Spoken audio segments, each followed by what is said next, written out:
Hi students. आज मैं आप लोगों से डिस्कस करने वाला हूँ सीए इंटरमीडिएट का पेपर नंबर 2 है, कॉर्पोरेट एंड अदर लॉ। इस सब्जेक्ट को किस तरीके से प्रेजेंट करें एग्जामिनेशन में कि आप मैक्सिमम स्कोर कर पाओ। और साथ में 3 बेसिक इश्यू मेरे पास और आते हैं, इसका भी मैं आपको जवाब दूंगा कि इसमें पहले सब्जेक्टिव करें या पहले एमसीक्यू क्वेश्चन करें। दूसरा है कि इसमें प्रैक्टिकल क्वेश्चंस जो प्रॉब्लम बेस्ड क्वेश्चन आते हैं, इसका सॉल्यूशन कैसे करें और सिंपल क्वेश्चन का सॉल्यूशन कैसे करें।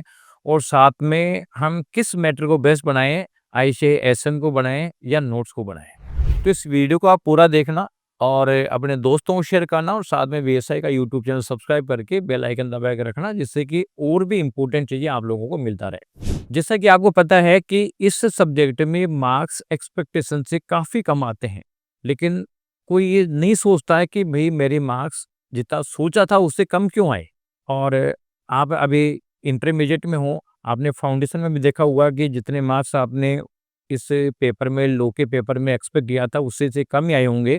और अगर कोई रिपीटर बच्चे भी होंगे तो वो भी देख रहे होंगे कि जितने सोचे थे उससे मार्क्स काफ़ी कम आए होंगे। थोड़ी बहुत कम हो तो चल जाता है, लेकिन सब्सटेंशियल मार्क्स कम आते हैं जब सोचने की बात है कि कहीं हम गलती तो नहीं कर रहे हैं। तो मैं कैसे प्रेजेंट करोगे बताऊंगा। तो इसमें पहला क्वेश्चन मैं लेता हूँ कि सबसे पहले एमसीक्यू करें या फिर हम सब्जेक्टिव क्वेश्चन को करें।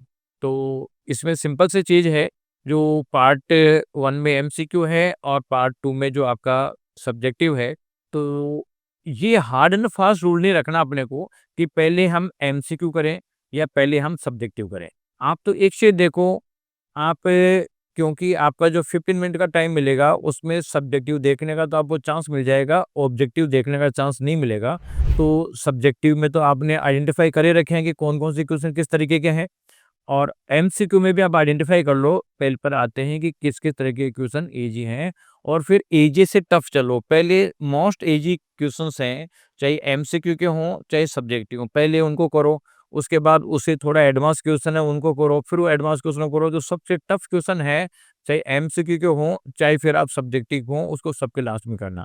अगर मान लो आपको लगता है यार मैं एमसीक्यू पहले ही करूँगा और एमसीक्यू के जो 15 क्वेश्चन आते हैं 30 मार्क्स के, उसमें आपको लगता है कि इसमें से 12 क्वेश्चन तो मेरे को आते हैं, 3 क्वेश्चन प्रॉब्लम है, तो पहले 12 क्वेश्चन अटेम्प्ट करके आगे बढ़ जाओ, 3 क्वेश्चन बाद के लिए छोड़ दो। और अगर मान लो आपको पहले लगता है कि यार सब्जेक्टिव पहले करूँगा, सब्जेक्टिव ज़्यादा अच्छा लगता है मेरे को, तो उस सब्जेक्टिव में आपको लगता है कि हाँ, ये जो 70 मार्क्स के क्वेश्चन करने हैं, उसमें से मैं 60 मार्क्स के क्वेश्चन ढंग से कर सकता हूँ इजीली और बाकी में थोड़ी दिक्कत है, तो आप पहले 60 मार्क्स के क्वेश्चन सब्जेक्टिव कर लो और बाद में एमसीक्यू में शिफ्ट हो जाओ।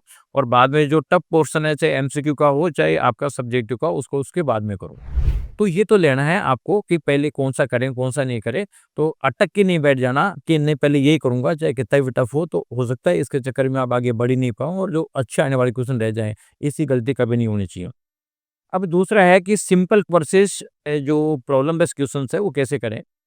तो देखो, सिंपल क्वेश्चंस में तो सिंपल सी बात है कि आईसीए का सिंध मैटर अगर आपने पढ़ रखा है, तो लॉ में हर सेक्शन में कुछ कंडीशंस होती है, टर्म्स एंड कंडीशन होती है और ऐसा होने पे वो सेक्शन एप्लीकेबल होता है।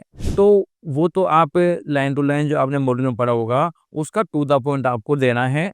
जितने भी उसकी कंडीशंस है वो कंडीशन ही लिखनी है, तो ऑटोमेटिक उसमें मार्क्स आ जाएगा। लेकिन प्रॉब्लम बेस्ड क्वेश्चंस को सोल्व करने में बच्चों को दिक्कत आती है और ज़्यादातर क्वेश्चन भी प्रॉब्लम बेस्ड क्वेश्चन ही आते हैं। तो प्रॉब्लम बेस्ड क्वेश्चंस में अक्सर बच्चा पूरा आंसर नहीं लिख पाते और उस आंसर नहीं लिख पाने की वजह से उसके मार्क्स कट जाते हैं। तो प्रॉब्लम बेस्ड क्वेश्चन का आंसर कैसे दोगे, उसकी सर्टेन स्टेप्स है जो आपको फॉलो करनी है। पहला तो है कि आप जब प्रॉब्लम बेस्ड क्वेश्चन को पढ़ोगे, पढ़ने के बाद में आपको लगेगा कि यार ये इस प्रोविज़न से रिलेटेड क्वेश्चन है, तो पहले तो आपको रेलेवेंट प्रोविज़न समझाना है डिटेल में कि भाई ये प्रोविज़न लॉ ये बोलता है। तो डिटेल्ड प्रोविज़न आप एक्सप्लेन करो स्टेप 1 में। इसके बाद आप ये देखो कि ये क्वेश्चन किसी एक्सेप्शन का तो नहीं है। अगर मान लो कि ये प्रोविज़न के बजाय प्रोविज़न के एक्सेप्शन का क्वेश्चन है, तो पहले बेसिक प्रोविज़न तो दोगे दोगे, उसके बाद में आप वो एक्सेप्शन भी लिखना है कि ये इसका एक्सेप्शन है, उसको भी आपको डिटेल में समझाना है। तो प्रोविज़न हो गया, एक्सेप्शन हो गया। इसके बाद में आपको कंपैरिज़न करना है कि जो आपकी प्रोविज़न्स हैं और उसके बाद में जो आपके ने जो क्वेश्चन के जो फैक्ट दे रखे हैं, ये प्रोविज़न के अकॉर्डिंगली ही इस केस के फैक्ट हैं या प्रोविज़न के अगेंस्ट में है। तो इस कंपैरिज़न को बोलते हैं कि जो कंक्लूजन देने जा रहे हो उसका रीज़न क्या है ना? रीज़न कैटेगरी में आता है ये। तो स्टेप 3 में लिखना आपको रीज़न। जो प्रोविज़न है वो ये बोलते हैं और इसने भी काम ऐसे ही करें, या प्रोविज़न ये बोलता है इसने काम उल्टे करें। तो ये आपको बताना पड़ेगा कि प्रोविज़न क्या है और उसके अगेंस्ट में क्या है, उसके फ़ेवर में क्या है, उसको बोलते हैं रीज़न। और लास्ट में लिखना है कंक्लूज़न। तो जब आप लास्ट में कंक्लूज़न लिखोगे तो उसके आपको अलग मार्क्स मिलेंगे, तो आपको प्रोविज़न समझाने के अलग मार्क्स मिलेंगे, आपको उसका जो एक्सेप्शन के अलग मार्क्स मिलेंगे, उसका जो रीज़न दोगे उसका अलग मार्क्स मिलेंगे और जो कंक्लूज़न दोगे उसके अलग मार्क्स मिलेंगे। तो कुल मिला के 4 स्टेप में करना है। पहला प्रोविज़न, सेकंड स्टेप जो एक्सेप्शन, थर्ड स्टेप में रीज़न और लास्ट स्टेप में आपको देना है कंक्लूज़न। 4 स्टेप में आप आंसर दोगे तो पूरे के पूरे नंबर आ जाएँगे। अक्सर बच्चे गलती ये करते हैं कि सीधा कंक्लूज़न दे देते हैं और पता चलता है कि 4 मार्क्स के क्वेश्चन में कंक्लूज़न का 1 मार्क्स है, तो उसमें से 1 ही आता है। तो ये एक बहुत बड़ी प्रॉब्लम है। अब आगे लास्ट क्वेश्चन जो मैं आपसे डिस्कस करने वाला हूँ, वो ये है कि पढ़ें क्या? आईसीएआई का स्टडी मटेरियल पढ़ें या फिर अपन नोट्स पढ़ें? शॉर्ट नोट्स चाहे आपके बनाए हों, चाहे किसी टीचर के बनाए हुए हों। तो देखो, ये जो शॉर्ट नोट्स की बीमारी है, ये बहुत बड़ी बीमारी है। इसके चक्कर में पढ़ने से बच्चे पास नहीं हो पाते। उसको लगता है कि हाँ, मैं पास हो जाऊँगा, लेकिन जब मार्क्स आते हैं तो काफ़ी कम आते हैं। आपने किसी के नोट्स यूज़ भी करे हों, तो आप देख लो कि इसकी पोज़ीशन क्या है, क्या नहीं है। लेकिन आपने अगर आईसीएआई का स्टडी मटेरियल पढ़ा है, तो फिर वो फुल मार्क्स आएँगे। आईसीएआई का स्टडी मटेरियल पढ़ना हो सकता है आपको थोड़ा प्रॉब्लम लगेगा, इतना बड़ा स्टडी मटेरियल है कैसे पढ़ें? उसमें थोड़ा लैंग्वेज टफ है। लेकिन देखो 2-3 बार जब चीज़ रिवाइज़ हो जाती है ना, तो सारी की सारी लैंग्वेजें ऑटोमेटिक आपके माइंड में सेट हो जाएगी।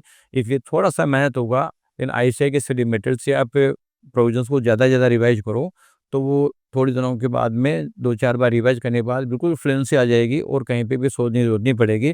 और जब एग्ज़ाम का टाइम आएगा, जब पता चला कि साहब एक-एक दिन में 100-100 पेज पढ़ने लगे, तो इसलिए कोई भी दिक्कत नहीं आएगी। और एक जो इम्पोर्टेंट इश्यू बच्चा डिस्कस करता है कि साहब सेक्शन नंबर या केस लो का नाम लिखें नहीं लिखें, तो सेक्शन नंबर या केस लो का नाम लिखने की ज़रूरत नहीं है। उसके कोई मार्क्स अलॉट नहीं होते हैं, तो लिखोगे तो एडिशनल मार्क्स नहीं मिलेंगे, नहीं लिखोगे तो कोई मार्क्स कटेंगे भी नहीं। इसलिए उसमें आपको टाइम वेस्ट नहीं करना। हाँ, अगर रूटीन वे में तैयार करके रखो, अगर जितना याद हो जाता है लिख देना, उसके लिए कोई बैन भी नहीं करना या मना भी नहीं कर रहा मैं, लेकिन इसके लिए एडिशनल टाइम खराब करने की ज़रूरत नहीं है। तो इस तरीके से आप प्लानिंग करके प्रिपरेशन करोगे, तो आप लोगों को काफ़ी ज़्यादा बेनिफिट होगा। जितने मार्क्स एक्सपेक्ट कर रहे हो, उससे काफ़ी ज़्यादा मार्क्स आएँगे। तो आप इसका बेनिफिट उठाएँ, अपने दोस्तों को भी शेयर करें और आपको कैसा लगा ये कमेंट में ज़रूर डालें। थैंक